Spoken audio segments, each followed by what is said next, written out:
Здравствуйте, уважаемые коллеги! Разрешите представить вашему вниманию вебинар на тему развития фонематических процессов у детей дошкольного возраста.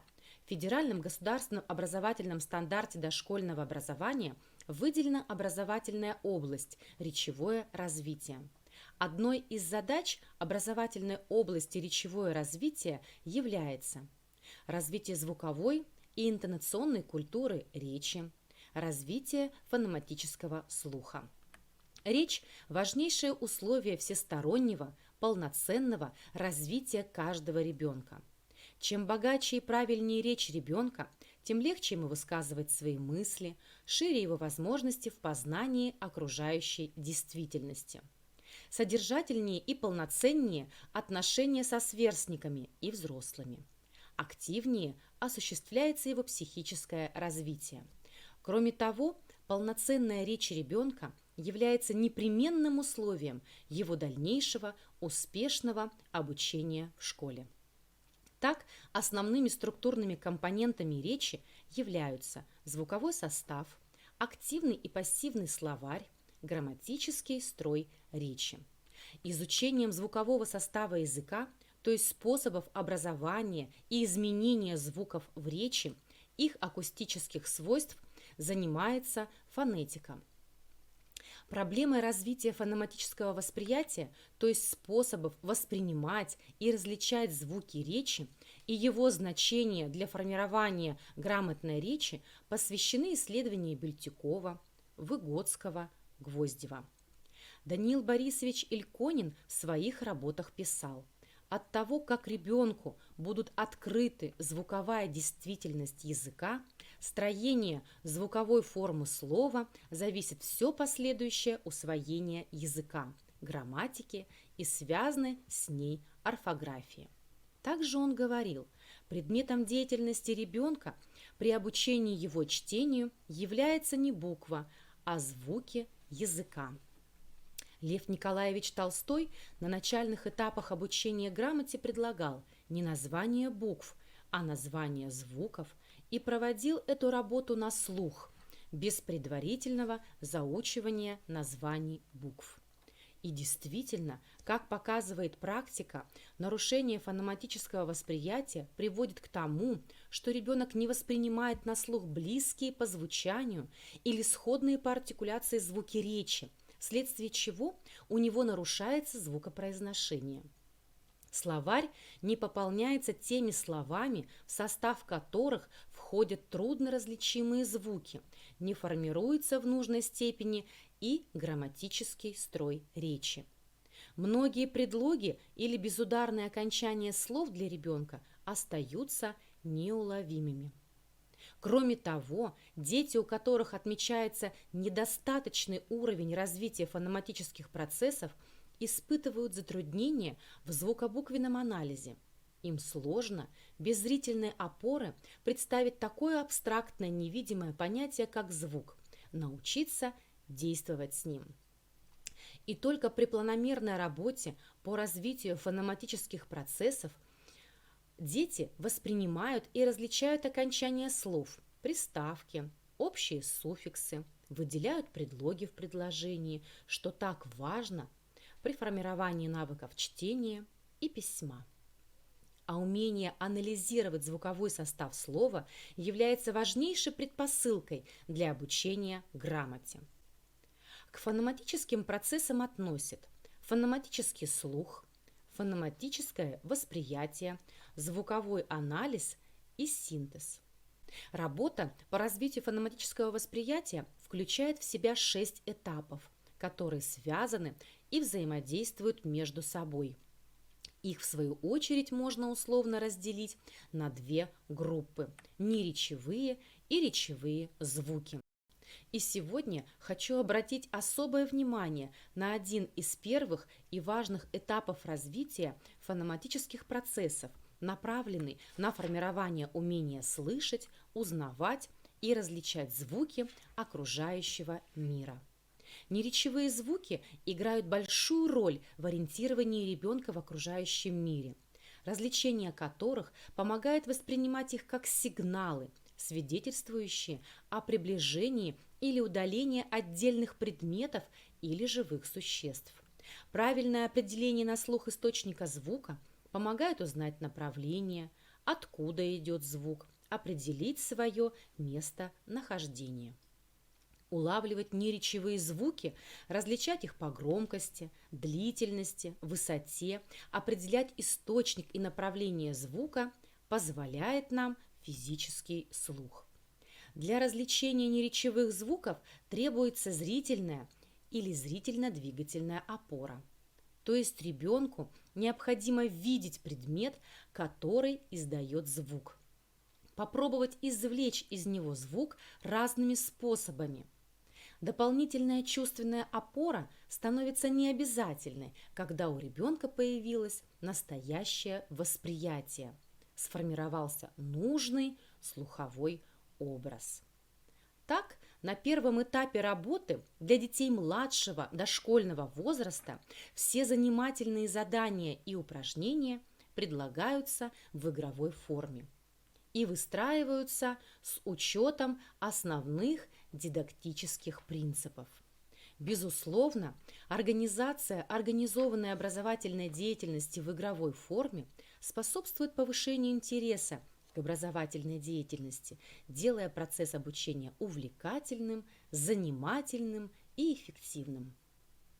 В современной литературе широко представлен спектр игр для детей младшего дошкольного возраста, направленных на формирование умения узнавать и различать неречевые звуки. Во время игры «Угадай, что звучит», цель которой развитие устойчивости слухового внимания, умение различать шумы природы на слух по его звучанию, педагог или родитель во время прогулки привлекает внимание ребенка на звуки природы: шум ветра и дождя, шелест листьев, журчание воды. После того, как ребенок научится хорошо различать эти звуки с опорой на зрение, можно предложить определить источник звука с закрытыми глазами, только на слух, и устроить соревнование, кто больше звуков услышит. Во время игры «Узнай по голосу» ребенку предлагается прослушать аудиозаписи голосов животных, пение и голоса птиц, а затем отгадать, кто из животных или птиц подает голос. Игра «Удивительные звуки» позволяет познакомить детей со звуками, образующиеся при манипуляциях с бумагой, полотенцем, целлофановым пакетом. После чего предметы убираются за ширму и предлагается угадать звуки без зрительной опоры. Игровое упражнение «Угадай звук любимой игрушки» увлекает детей на протяжении всей организованной образовательной деятельности. Педагог предлагает детям послушать, как звучат их игрушки. После чего каждый ребенок слушает и угадывает звук своей игрушки. Рекомендуется начать упражнение с двух разных по звучанию игрушек, контрастных по звуку, с опорой на зрение. Игру может проводить педагог, родитель и даже ребенок.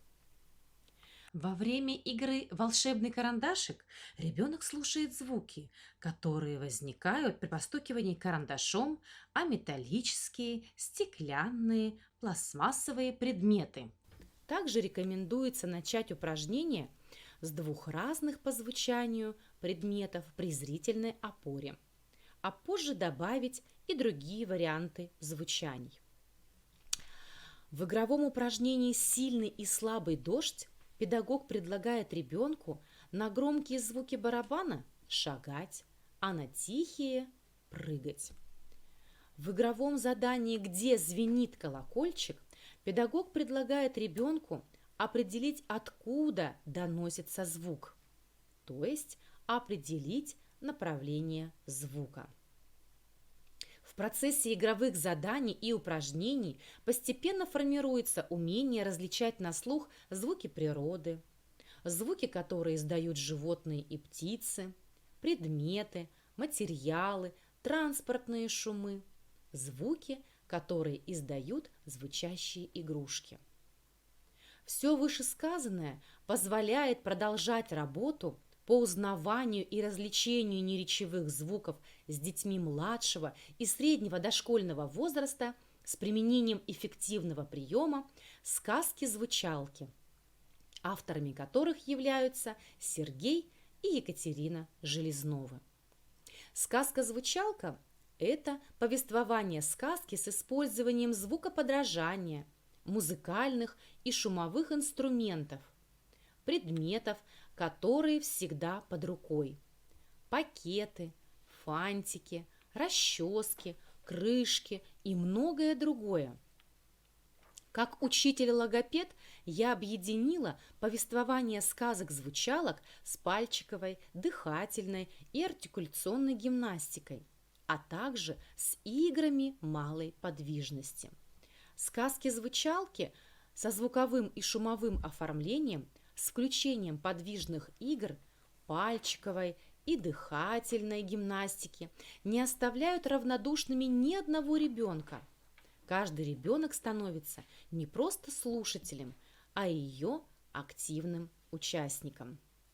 Они придумывают, фантазируют, подбирают все необходимые предметы, реализуют свои представления и образы в шумах, звуках, ритмах, в игровом сказочном оформлении, что в свою очередь всегда сопровождается положительными эмоциями. Авторы предлагают 5 этапов в основном алгоритме повествования сказок-звучалок. Подбирать сказки следует в соответствии с возрастом воспитанников. Сказка должна быть хорошо знакома или выучена наизусть, чтобы можно было ее рассказать. Не следует перегружать сказку звуковыми эффектами. Перед занятием необходимо дать время проверить звучание всех предметов или инструментов. Предложить выбрать понравившийся предмет или инструмент. Определить, какого сказочного героя они будут озвучивать. Вступление можно подсказывать взглядом, жестом, таким образом побуждать детей к игре на инструментах. Во время исполнения необходимо говорить медленно и выразительно, а самое главное – выдерживать паузы, в которых происходит озвучивание сказки. Стараться не прерывать без особой необходимости игру ребенка и быть готовыми поддержать любое незапланированное вступление детей, поддержать их творческую инициативу и идеи. Следует тщательно продумать окончание сказки, чтобы оно было ярким и оригинальным. И при необходимости дать возможность детям закончить историю или сказку соответствующим звуковым оформлением самостоятельно. Используя игровой прием сказки-звучалки в своей практике, я пришла к выводу, что в основной алгоритм повествования сказок-звучалок необходимо включить 6-й этап – сочинение и озвучивание детьми сказок-звучалок собственного сочинения. Так, дошкольники самостоятельно сочиняют текст, распределяют роли, подбирают предметы, инструменты для озвучивания, озвучивают сказку. Предлагаю для просмотра сказку-звучалку «Трусливый зайчишка». Сказка начинается. Трусливый зайчишка. Жил-был в лесу зайчик и всего боялся. Очень он любил бегать и прыгать, бегать и прыгать. Скачет зайчик на лужайке, прыг-скок, прыг-скок. тоже как зашуршит. Испугался зайчик и пустился на утек. Бежал, бежал, бежал, бежал. Присел на пенек отдохнуть. Вдруг на сосне дятел своим клювом как застучит.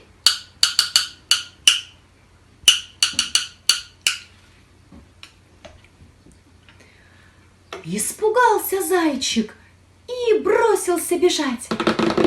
Бежал, бежал, бежал, бежал и забежал в самую чащу. А там вдруг сова своими крыльями как захлопает.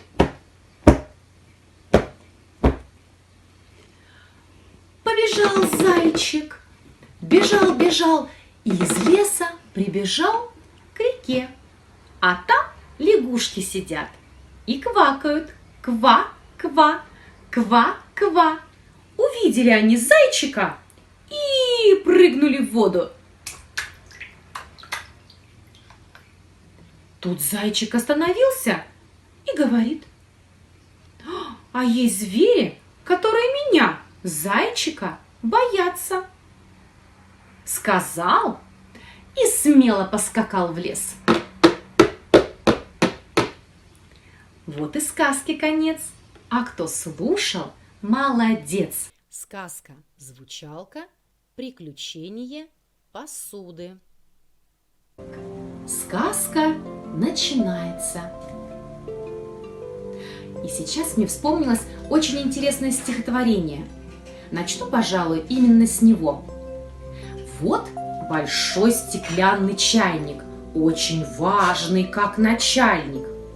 Вот фарфоровые чашки, очень хрупкие бедняжки. Вот фарфоровые блюдца, только стукни, разобьются. Вот серебряные ложки, голова на тонкой ножке. Вот пластмассовый поднос, он посуду нам принес.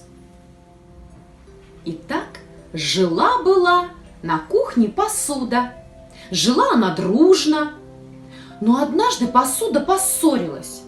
Очень ей хотелось узнать, чей звук самый лучший. «У меня самый волшебный звук», — сказал хрустальный бокал и зазвенел. «У меня тоже очень приятный звук», — сказал чайник и зазвенел своей стеклянной крышечкой.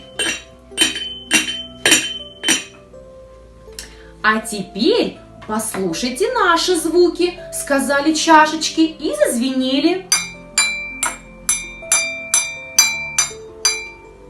«Мы тоже умеем играть», — сказали ложечки. «Послушайте и наши звуки».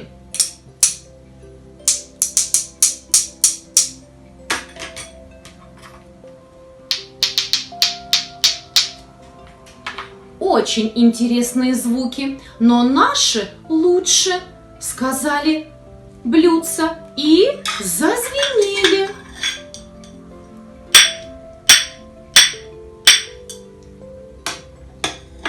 Тут баночки, которые стояли в стороне, сказали: а послушайте и наши звуки. И тут зашумела баночка с гречневой крупой. А потом и баночка с фасолью.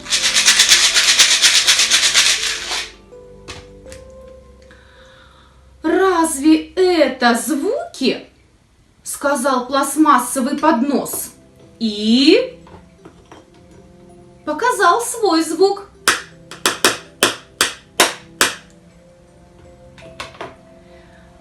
«А у меня тоже необычный звук», — сказала сковорода и зазвенела. Вот так надо играть. И зазвенело еще громче.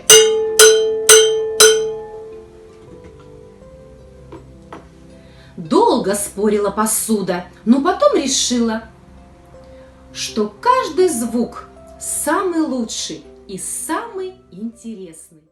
А следующее видео позволяет продемонстрировать, как воспитанники средней группы рассказывают сказку собственного сочинения «Собака Джека». Жила-была собака Джеки. Как-то раз она пошла гулять. Она устала, увидела автобус и поехала. Доехала до остановки и выпрыгнула Джеки. И пошла. Подул сильный ветер.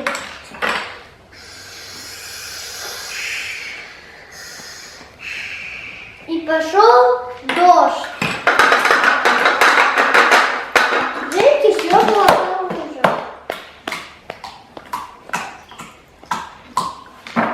После озвучивания сказки предлагаем детям и их родителям поиграть в игру «Угадай звук из сказки».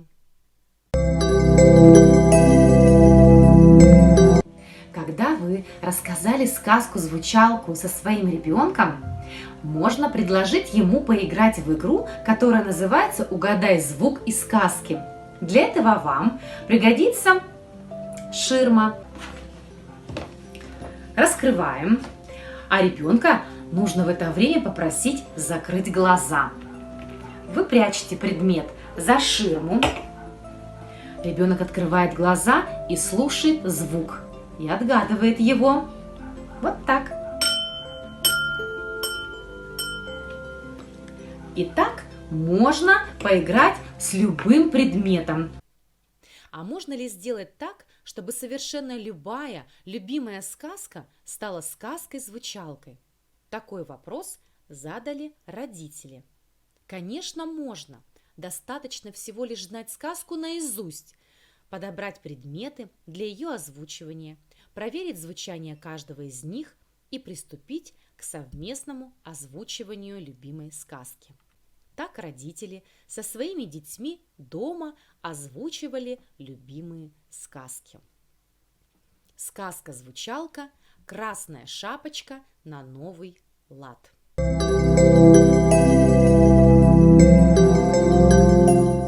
Жила-была девочка Машенька. Как-то раз попросила мама Машеньку отнести пирожки для любимой бабушки. Идти надо было через густой лес. Маша шла по дороге и напевала песенку. А по дороге Машенька увидела стаю лебедей. Они пролетали над головой и громко хлопали своими крыльями.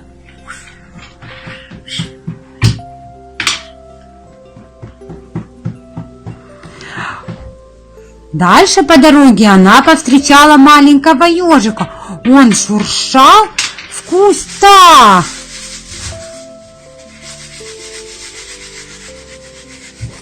Загляделась Машенька на ежика, споткнулась и упала. Встала Машенька и стала отряхивать свою юбочку.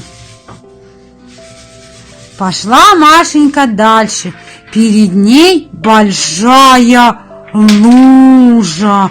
Пошла Машенька по луже. Шла и увидела зайчиху с зайчатами. Они сидели на полянке и барабанили своими лапками по старому пню. Так и дошла Машенька до своей бабушки, принесла ей пирожки и рассказала, кого она видела в лесу.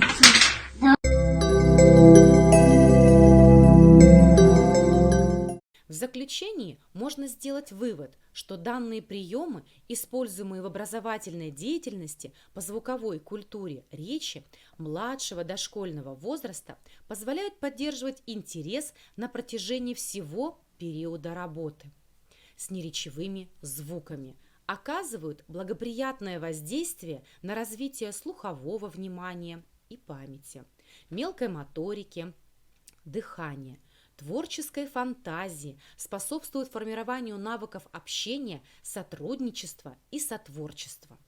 Дети учатся не только распознавать предметы по характерному звуку или шуму, но и дифференцировать их, дифференцировать силу звучания предметов, различают небольшие оттенки звучания, громкость, продолжительность, высоту, тембр, ритм.